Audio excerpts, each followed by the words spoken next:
Boa noite. Mais uma terça-feira que nós nos colocamos aqui, nos propomos a fazer o estudo bíblico, no que nós chamamos de escola do alicerce bíblico. Por quê? Porque nós achamos e entendemos que é fundamental que os crentes, aqueles que creem no Senhor Jesus, tenham uma boa base bíblica para que a sua fé não seja abalada. Nunca se esqueça que a palavra diz que a fé vem pelo ouvir e vem pelo ouvir da palavra de Deus. Quando nós entendemos mais profundamente as coisas que estão na Bíblia, a gente tem um embasamento melhor da nossa fé. Então, eu peço que você, se você chegou agora, se você nos conheceu através das redes sociais, seja bem-vindo, participe conosco. Nós temos um site que é o www.igrejadeinterlagos.com.br. Lá você vai encontrar todos os nossos horários e você terá acesso aos cultos ao vivo. Hoje nós vamos falar sobre a Trindade pela segunda vez, ou a segunda parte. Então, antes de começarmos a fazer esse estudo, eu queria te convidar para fazer uma breve oração. Tá ok? Feche seus olhos e vamos lá. Senhor Jesus, nós te agradecemos por esse momento tão bom de estarmos na tua presença e pedimos, Pai, que o Senhor abra os nossos corações para o entendimento da tua palavra e que a nossa fé se fortaleça. Venha estar conosco e livra-nos de todo o mal. Em nome de Jesus. Amém. Amém. Muito bem. Segunda parte sobre a Trindade.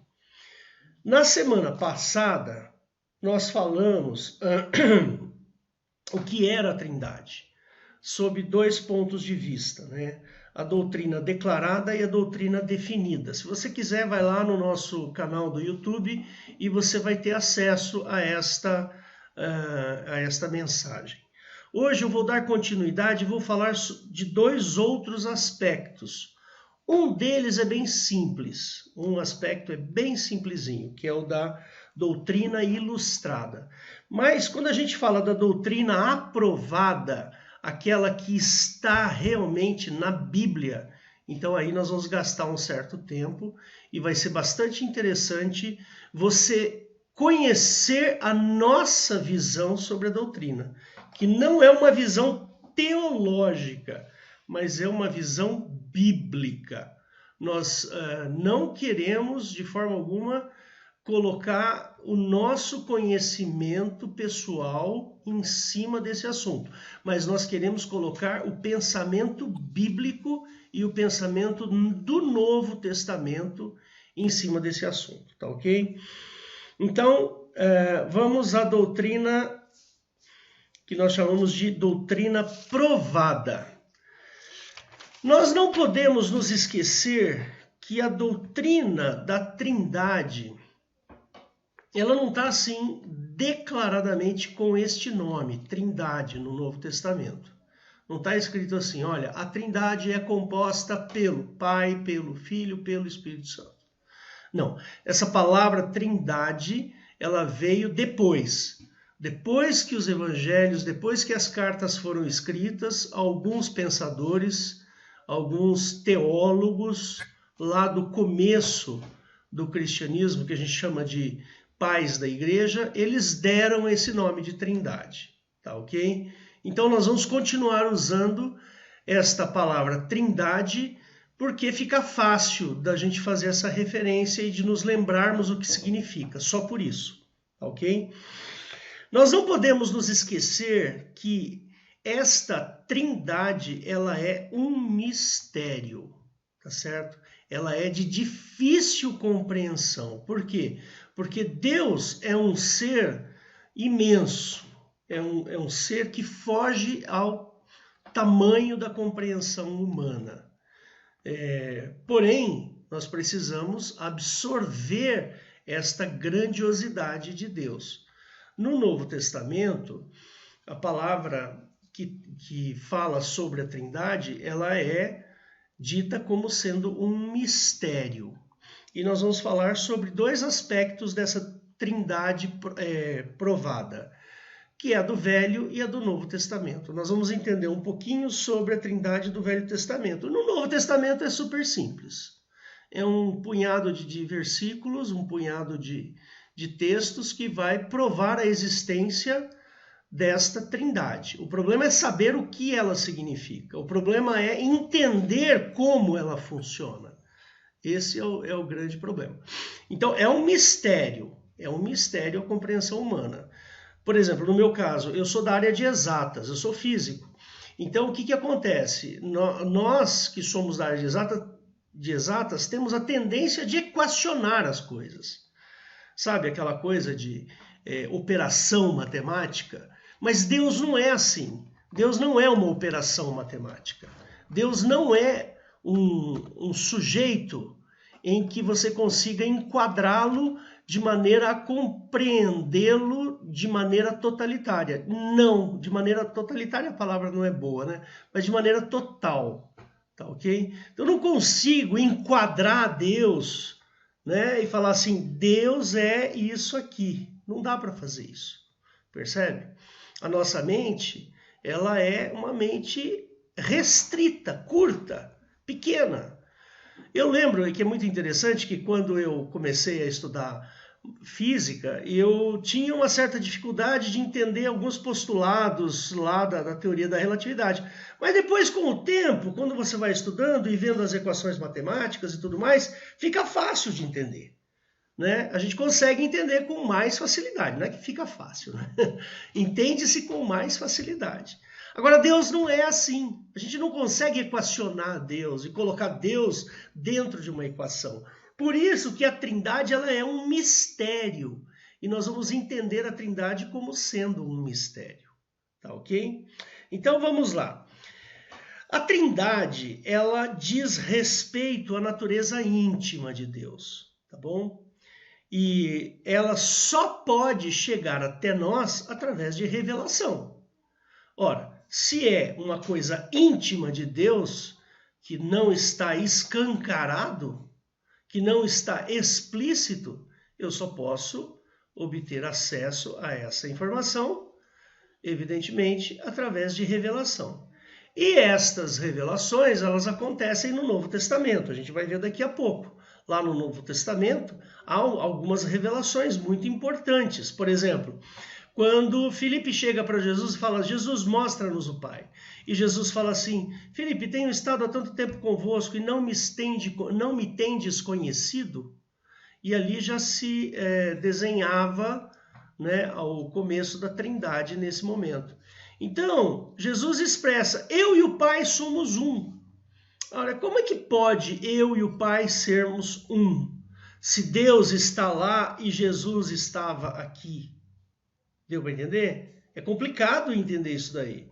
Nós temos lá pelas leis newtonianas, a gente sempre costuma dizer para as crianças assim, que um corpo não pode ocupar o mesmo espaço ao mesmo... Aliás, dois corpos não podem ocupar o mesmo espaço ao mesmo tempo. Então, há uma tendência da mente humana em querer equacionar, em querer colocar, mas, ora, se Jesus é um e Deus é outro, como é que os dois são um? Matematicamente, isso não faz sentido. Ora, então, Deus não é matemática. É muito melhor pensar assim, né? Mas Jesus falou, Jesus estava dizendo assim, olha, eu tenho tanta intimidade com Deus, eu e Deus somos tão profundamente ligados. Então aí vem a ideia da Trindade. Profundamente ligados, que nós dois somos um. Eu e o Pai somos um. Tá bom? Aí depois entra a figura do Espírito Santo, né? Aí o Espírito Santo é o realizador das coisas de Deus. É aquele que espiritualmente pode estar em vários lugares ao mesmo tempo, né?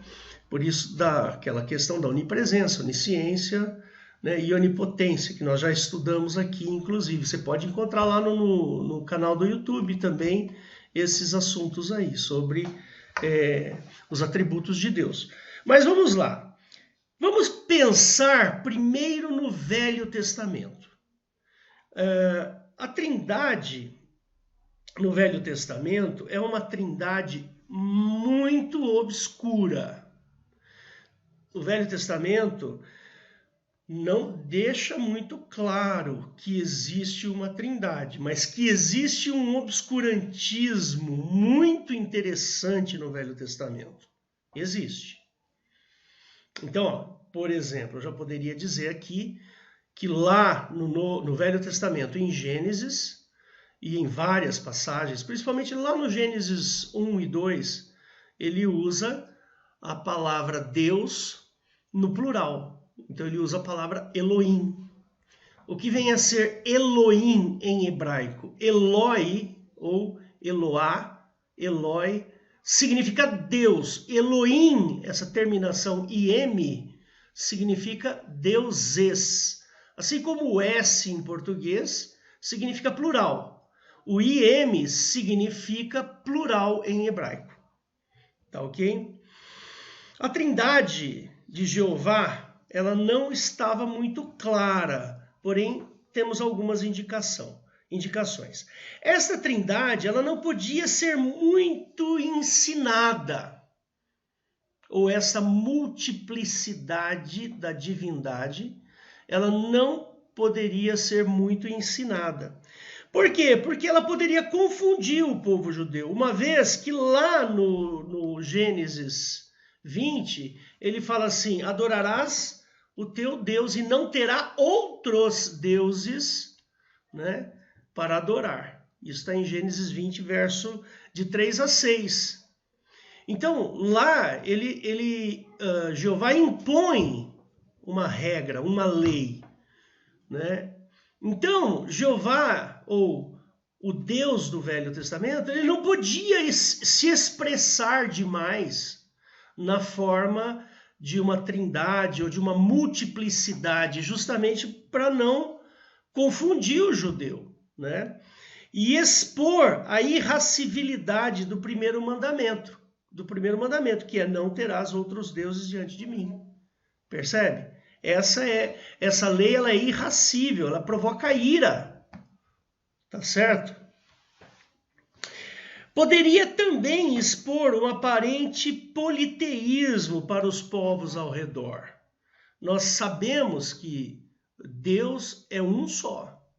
E nós não somos politeístas, como eram, por exemplo, os gregos, que tinha lá o panteão, que era o Olimpo, né? Que tinham vários deuses. Então tinha lá Zeus, né? Tinha Hades, tinham vários. Eu não sou muito expert nessa história do politeísmo, não. Porém, lá em outras culturas existe um politeísmo. Por exemplo, se você vai numa religião de matriz africana, você vai ver um politeísmo ali, tá certo? Existe um politeísmo. Por exemplo, tem lá o Deus Exu, tem o Deus não sei o que, tem o Santo isso, são várias divindades, percebe? Ou então você vai até em algumas religiões de matriz cristã ou de tendência cristã que tem várias divindades. Tem uma aí que impôs na sua fé, dizendo que existe a Mãe de Deus, né? A Mãe de Deus, então seria a quarta divindade dentro da trindade cristã dessas religiões, né? Existe aí mais uma pessoa nessa brincadeira, né? Muito bem. Importante nós lembrarmos, como eu já falei aqui, né, que para designar Deus ou falar a palavra Deus lá no Velho Testamento, a palavra usada é o Elohim. E esta palavra Elohim, na realidade, é plural, ou seja, deuses.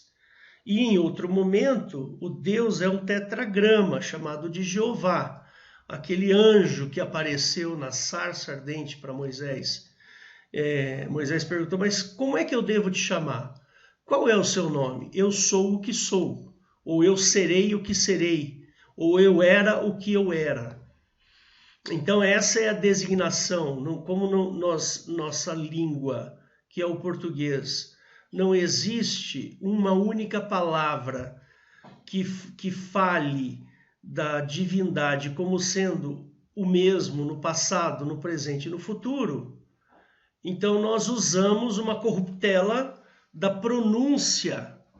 Nós usamos uma corruptela da pronúncia do tetragrama e usamos nessa corruptela a descrição Jeová ou Iavé, tá certo? Então, Jeová ou Iavé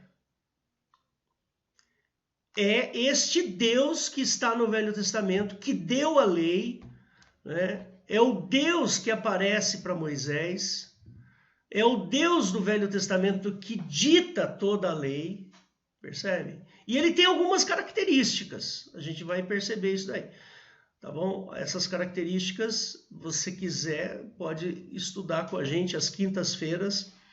Às quintas-feiras nós temos um estudo dirigido ao entendimento desse mistério aí do Velho Testamento. Tá ok? Muito bem. Continuando, né? Elohim é o acompanhamento, a palavra Elohim, ela é acompanhada, para quem quiser estudar no hebraico, né, de adjetivos em plural e também de verbos no plural.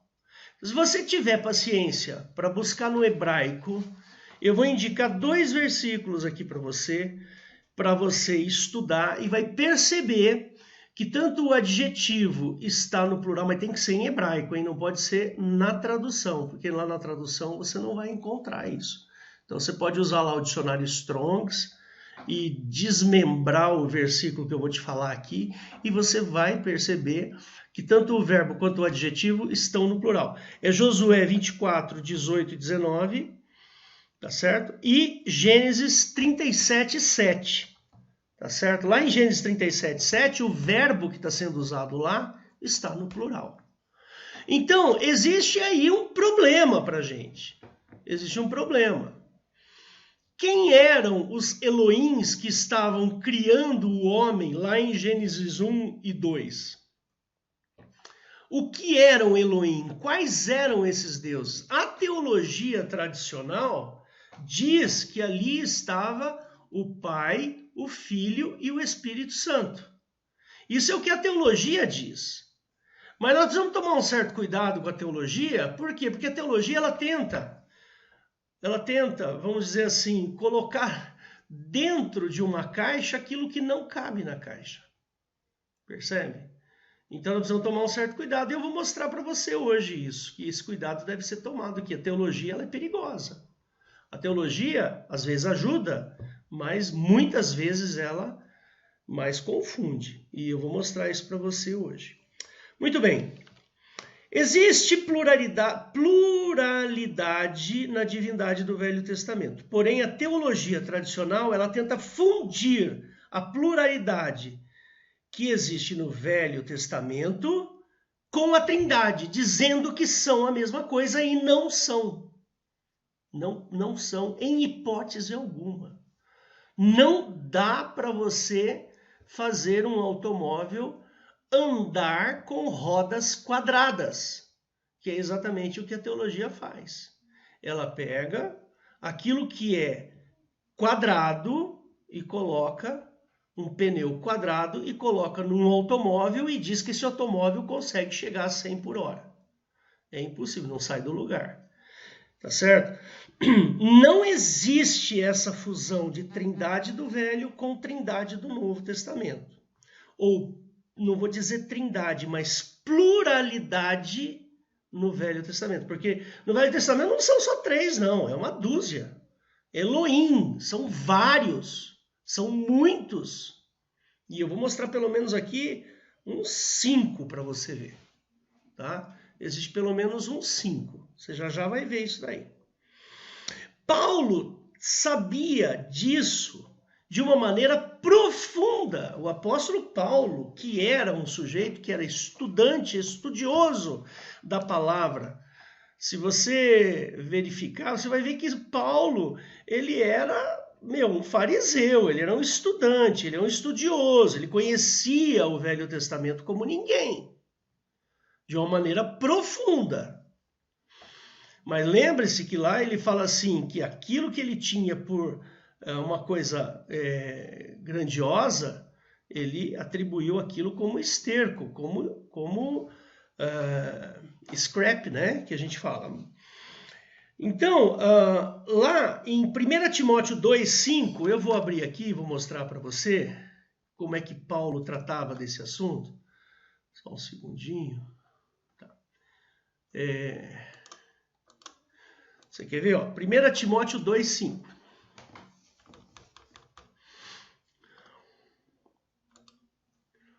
Olha só como Paulo, ele fala... Deixa eu aumentar aqui.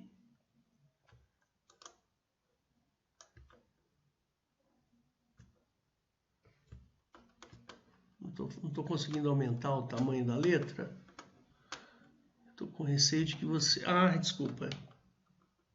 Agora sim. Olha lá, ele fala assim, porque há um só Deus, um só mediador entre Deus e os homens. Jesus Cristo, homem. Então aqui ele não está falando de deuses. Ele está falando de um só Deus, porém este Deus tem como comunicador, ou seja, um dos atributos de Cristo, é justamente mediar. E Paulo fazia isso ele pensava dessa maneira porque ele entendeu o que era a Trindade.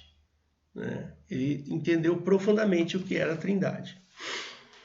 E então Paulo sabia que existia uma Trindade e que rechaçava a ideia de Trindade que não fosse Pai, Filho e o Espírito Santo. Quer dizer, para Paulo, existia só três, vamos dizer assim, personalidades que compunham um único Deus, que é diferente de Jeová, que eu vou mostrar para vocês agora. Tá certo? Veja que ele insistia na Trindade do Velho Testamento. Paulo fazia isso, ele insistia. Ele pregava a divindade de Jesus. Vamos ver Filipenses 2, de 6 a 8. Então vamos lá, Filipenses 2, de 6 a 8. Aí ele fala assim, que sendo na forma de Deus, não teve por usurpação ser igual a Deus. Esvaziou-se a si mesmo, tomando a forma de servo, fazendo semelhante aos homens, e achado na forma de homem, humilhou-se a si mesmo, sendo obediente até a morte de cruz. Tá certo? Então Filipenses aqui está dizendo exatamente o quê? Que sendo em forma de Deus, ou seja, está sinalizando aqui a existência de uma personalidade divina, tá certo? Uma personalidade divina da composição de um único Deus. Lá em 1 Timóteo 3,16, quer ver? 1 Timóteo 3,16. Ele fala assim, olha, e sem dúvida alguma, grande é o mistério da piedade. Ele está dizendo aqui, é um mistério. Deus se manifestou em carne, foi justificado no Espírito, visto dos anjos, pregado aos gentios, crido no mundo e recebido acima da glória. Então aqui ele está tratando de três pessoas, Deus, carne e Espírito. E mais, esses três foram vistos dos anjos, foi pregado aos gentios, foi crido no mundo e recebido acima da glória. Percebe? E tanto é que existia para Paulo uma personalidade do Espírito Santo, que está em Efésios 4:30. Vamos ver o que diz Efésios 4:30. Dá só uma olhada aqui. 4, verso 30. Ele fala assim, não entristeçais o Espírito Santo de Deus. Olha só. Quer dizer, o Espírito Santo de Deus tem sentimentos. Ele pode se entristecer ou se alegrar. Tá certo? Então ele está atribuindo aqui a este Espírito Santo de Deus aquele que pode ser entristecido ou alegrado. Né?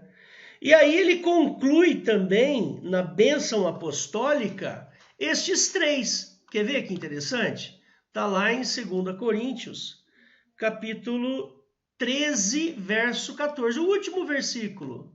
Aqui ele fala assim, ó, a graça do Senhor Jesus Cristo, primeiro, o amor de Deus, o segundo, e a comunhão do Espírito Santo, terceiro. Percebe que ele não está dizendo assim, ó, a trindade é uma, Jesus Cristo, o homem, Deus, o divino, e o Espírito Santo, a vontade de Deus. Não, ele não faz isso. Mas ele diz que a graça, que é a piedade, que é o amor de Deus, é o favor de Deus, ó. Ele está falando aqui a palavra a graça. A graça significa o favor, a boa vontade, o amor, o desejo de Deus em favor do homem. Então, a graça do Senhor Jesus Cristo, o amor de Deus e a comunhão do Espírito Santo seja com todos vós. Amém. Percebe a existência da Trindade? Mas nós precisamos tomar muito cuidado com a teologia tradicional, que tenta misturar a pluralidade da divindade no Velho Testamento com a Trindade. Vocês estão entendendo? Vocês estão percebendo que eu estou tomando muito cuidado para não falar a palavra Trindade no Velho Testamento? Porque não é Trindade. Eu vou mostrar agora para vocês. Não é Trindade. E mais, a Trindade, ou melhor, a pluralidade divina do Velho Testamento, em hipótese alguma, se assemelha com a Trindade, se eu posso até dizer pluralidade, no Novo Testamento. Tá ok? Eu vou mostrar para vocês. Então vejam só. Vamos abrir Isaías 63, 16. Vamos ver o que diz Isaías 63, 16. Isaías 63, verso 16. Olha a Eu ia falar um palavrão aqui, mas olha a sem-vergonhice da teologia. Presta bem atenção. Vocês vão perceber agora. Tu és nosso pai, ainda que Abraão não nos conhece e Israel não nos reconhece. Tu, ó Jeová, és nosso pai, nosso redentor. Desde a antiguidade é o teu nome. O que nós temos que tomar cuidado com esse versículo aqui? A teologia pega essa palavra pai, que no sentido aqui é paternidade, e atribui a este Senhor, que na realidade ele é Jeová. Eu vou mostrar para você que essa palavra Senhor é Jeová. Quer ver? Ó? Eu vou abrir aqui uma Bíblia que tenha o Strongs, tá ok? Então vamos lá, no 16, 63, 16. Ó Senhor, é o 3060. Olha lá, Yehová. Então, a palavra Senhor, quando ela está maiúscula desse jeito, ela deveria ter sido traduzida por Yehová, ou Jeová, o que a corruptela que nós usamos. Então, há um princípio aqui de que Jeová é o pai do povo judeu, do povo hebreu. Ok? Perfeito. Vou voltar aqui na minha ACF. Tá bom, ele é o pai. Mas Jesus atribui a paternidade dele a Jeová? Não. Em momento algum, Jesus usou a palavra Jeová para definir quem era o seu pai. Ele simplesmente chama Deus de pai, mas ele não usa o Jeová. Se Jesus fosse o Messias de Jeová, ele diria, eu e Jeová somos um. Mas Jesus não usa, ele usa eu e o Pai somos um. Malaquias 2:10. Vamos ver o que diz lá em Malaquias 2:10. Vamos ver. Ele fala assim, olha, presta atenção. Não temos nós todos um mesmo Pai? Fazendo essa atribuição aqui a Jeová.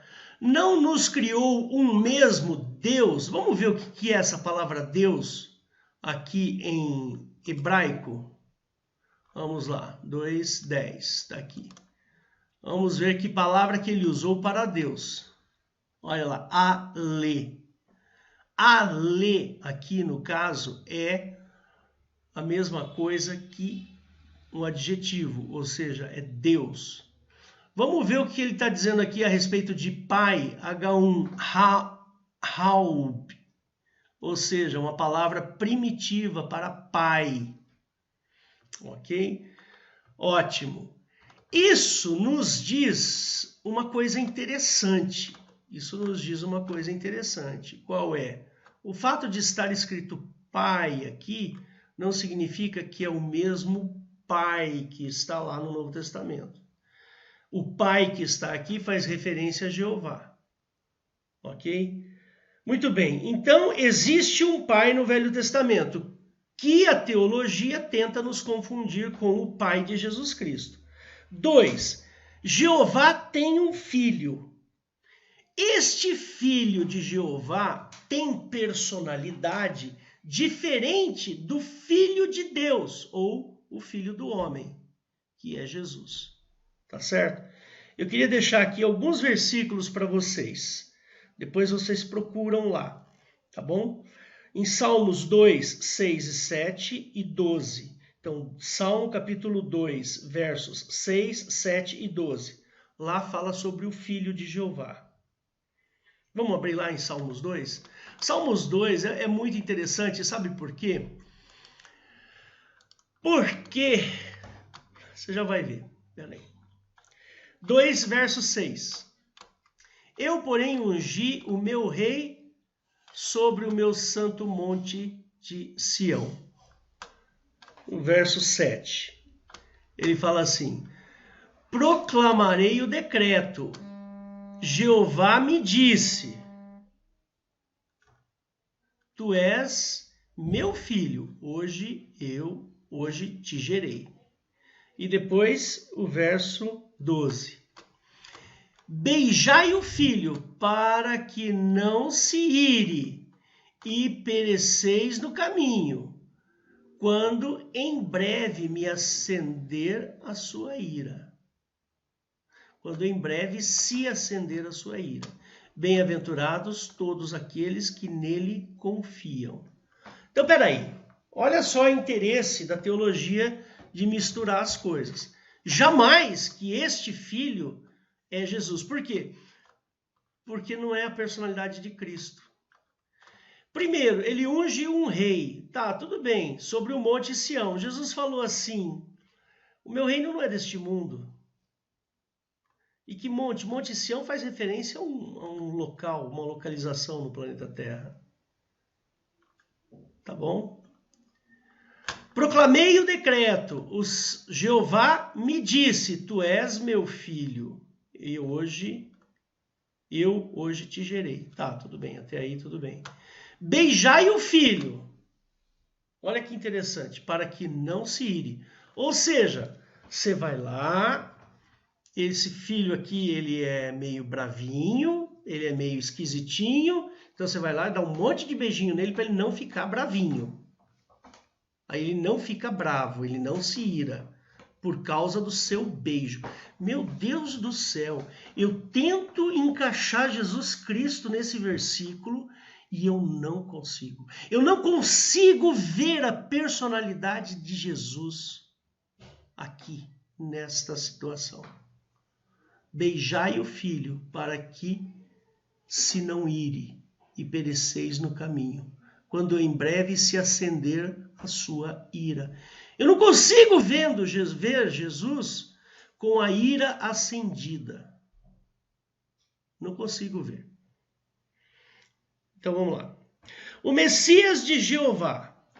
Então eu tinha lá o pai, o filho de Jeová, agora o Messias de Jeová. São 3 pessoas aqui. Vamos lá. Jeremias 23, 5 e 6. Esse é interessante também.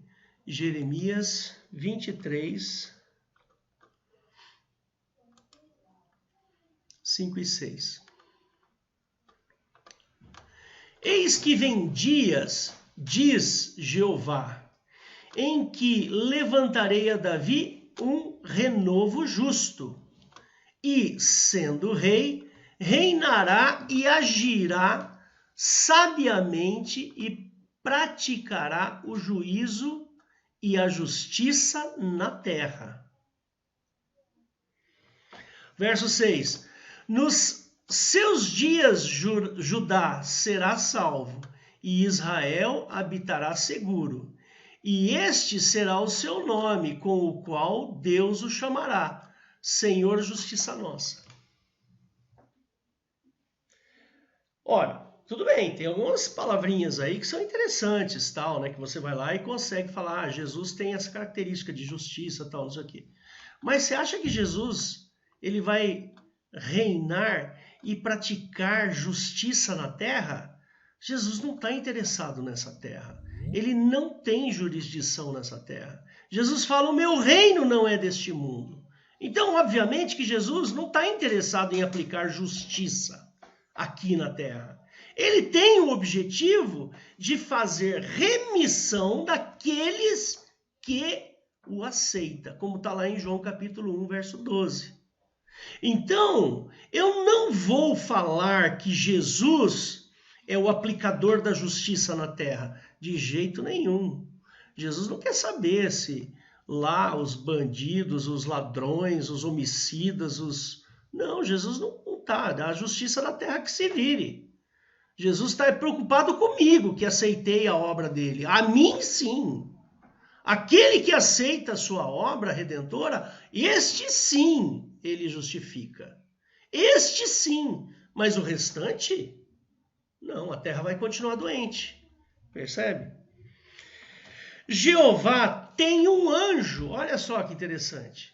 E o pessoal fica falando, o anjo de Jeová é o Espírito Santo. Deus me livre. Vamos ver? Êxodos 23. Vamos ver lá. Êxodo 23. Olha que interessante aqui. Êxodo 23, 20 e 21. Olha que interessante. Eis que eu envio um anjo diante de ti para que te guarde pelo caminho e te leve ao lugar que te tenho preparado. Guarda-te diante dele e ouve a sua voz e não o provoques a ira, porque não perdoará a vossa rebeldia, porque o meu nome está nele. Jesus é assim, gente. Jesus é desse jeito. E Jesus falou assim, eu vim não para julgar o mundo, mas para salvar. Jesus ele não veio aqui para demonstrar a sua ira. Não o provoques. Olha só que interessante. Eu não posso provocar o anjo de Jeová. Muito bem, o que mais? E Jeová tem um Espírito Santo também. O Espírito Santo que está lá em Gênesis 1, verso 2, que o Espírito de Deus pairava sobre a face do abismo. Isaías 11, 2, 3. Vamos ver Isaías 11, 2, 3. Diz assim, e repousará sobre ele o Espírito de Jeová, e o Espírito de sabedoria e de entendimento, o Espírito de conselho e fortaleza, o Espírito de conhecimento e de temor de Jeová. E deleitar-se-á no temor de Jeová, e julgará segundo a vistas dos seus olhos, nem repreenderá segundo o ouvir dos seus ouvidos. Esse texto é muito estranho, gente. É muito obscuro. Vamos ver Isaías 48, 16. Vamos aproveitar que a gente está aqui. Isaías 48, 16 a 18. Chegai-vos a mim, ouvi isto. Não falei em segredo desde o princípio, desde o tempo em que aquilo que se fez eu estava ali. E agora o Senhor Deus me enviou a mim e o seu Espírito. Assim diz Jeová, o teu Redentor, o Santo de Israel. Eu sou Jeová teu Deus, que te ensina o que é útil e que te guia pelo caminho que deves andar. O 18. Se tivesses dado ouvido aos meus mandamentos, não seria a tua paz como um rio e a tua justiça como ondas do mar. Olha só que interessante. Que mandamentos que são esse aqui? É lá o Velho Testamento, o Velho Concerto. Que a gente sabe que o Velho Concerto foi por Cristo abolido. Que não tem, é inútil, é uma inutilidade a lei. E aí depois vocês podem procurar Isaías 61, versos 1 e 2. Vamos lá, 61, versos 1 e 2. Aí ele fala assim: o Espírito do Senhor está sobre mim, porque o Senhor me ungiu para pregar boas novas aos mansos, enviou-me para restaurar os contritos de coração e proclamar liberdade aos cativos e abertura de prisão aos presos. Olha que bonitinho isso. Não é maravilhoso? Não tem cara de Jesusinho? Um Jesusinho bem bonitinho? Tem, né? Mas dá uma olhada no 2. E a pregoar o ano aceitável do Senhor e o dia da vingança de nosso Deus. Jesus não tem vingança. Pelo amor de Deus. Jesus não veio vingar e a consolar os tristes.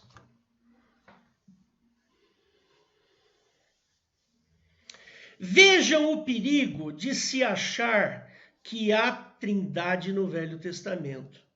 Pois em Isaías 6,3 diz que a terra está cheia da sua glória. Vamos lá, Isaías 6,3. Vamos lá, Isaías 6, verso 3.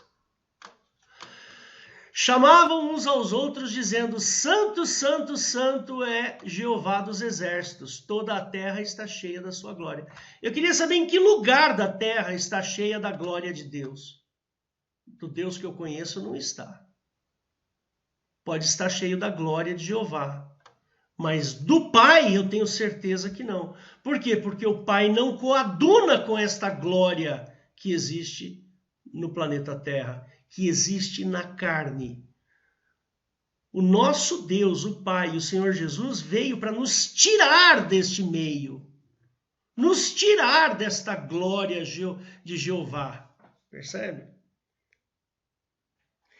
Não, a terra está cheia de maldade e não da glória do Pai, senão sobre a igreja e dentro do crente. A glória do nosso Deus, o Pai, ela não está no planeta Terra, ela não está na terra, ela está dentro da igreja e no coração do crente. Ali existe a glória de Deus.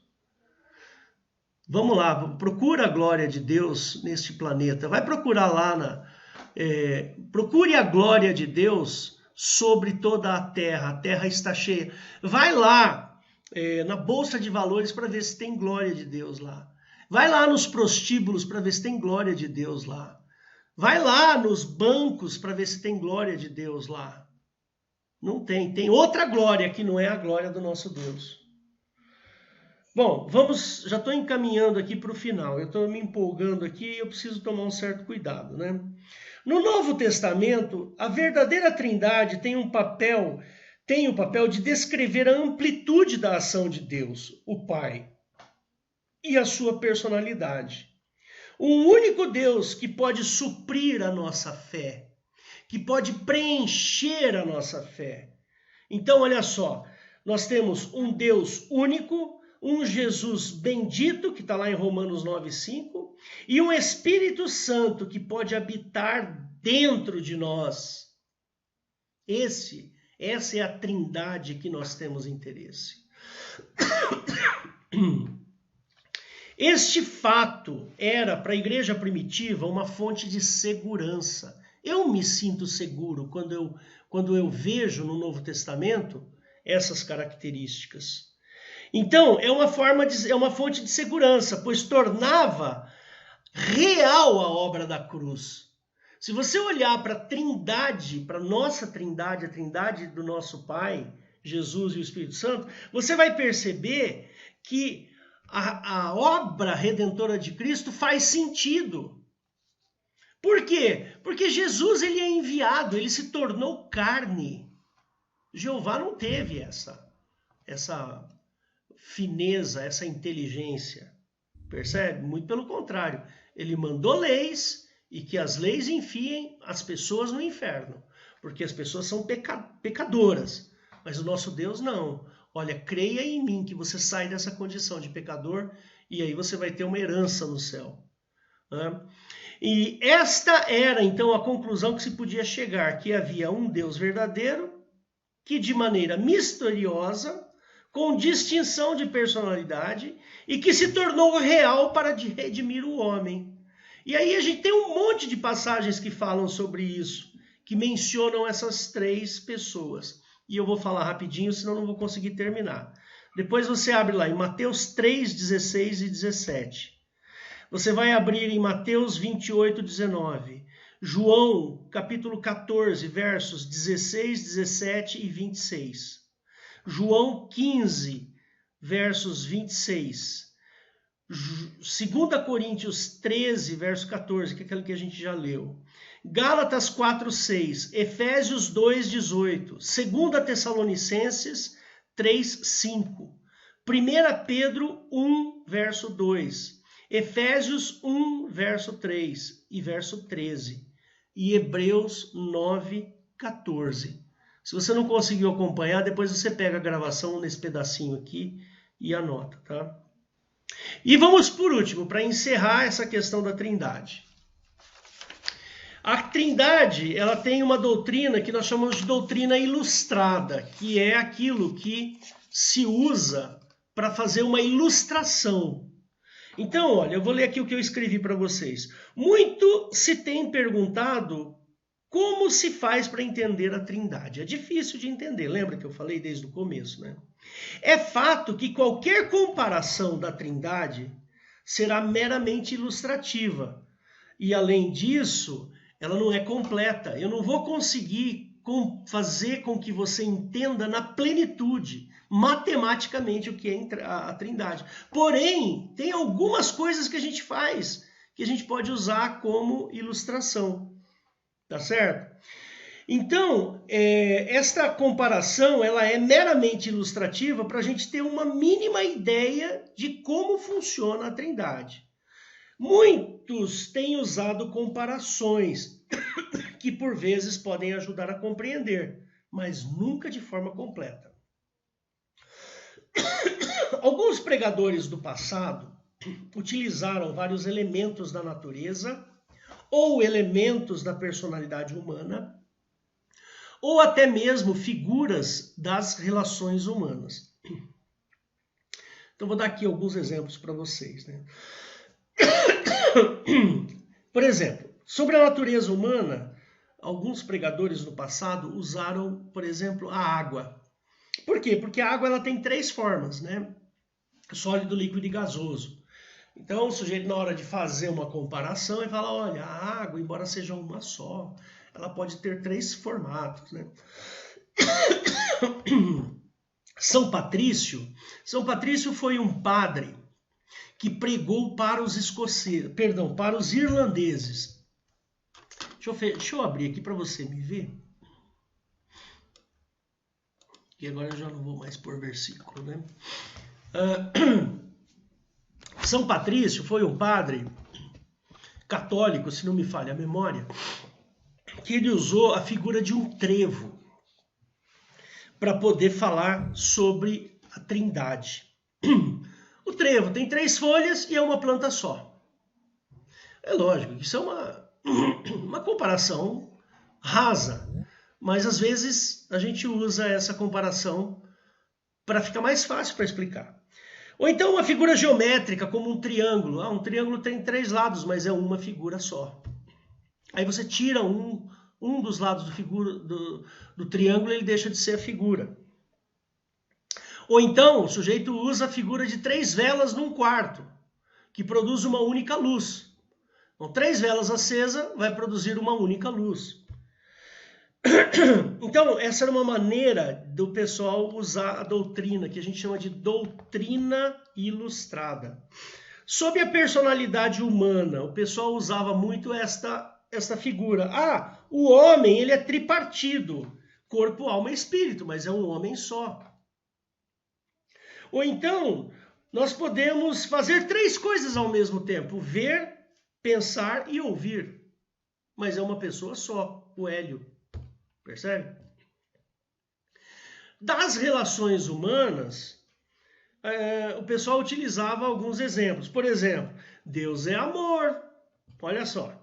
Portanto, ele ama eternamente. Agora, quem ama tem que amar um objeto. E o objeto desse amor é o Filho de Deus, Jesus. Ah, mas e o vínculo desse amor? Se chama Espírito Santo. Percebe? Ou então, o pessoal usava assim de uma maneira bastante rústica, né, vamos dizer assim, que o governo secular é formado por 3 poderes, mas é um governo só: legislativo, judiciário e executivo. E assim vai, ou seja, essas doutrinas da Trindade, elas foram, vamos dizer assim, equacionadas, criadas para tentar explicar essa ação divina. A ação divina sobre o homem. A obra da cruz precisava ser explicada de alguma maneira. A obra da cruz, ela tem características específicas. Então criaram-se, né, os pensadores criaram essas teorias, essas doutrinas para tentar explicar a Trindade. Mas nunca nós vamos conseguir explicar a Trindade na sua plenitude, porque é um mistério. Tá bom? Então hoje eu deixei para você aí vários versículos, várias referências bíblicas e principalmente, gente, toma cuidado, tá? Com essa sanha da teologia querer juntar e misturar a pluralidade divina do Velho com a Trindade, que é o Pai, Filho e Espírito Santo do Novo. Tá bom? Então, até a próxima semana. Foi esse o nosso estudo e que Deus te abençoe. Tá ok? Amém. Vou desligar aqui a gravação. Só um instante.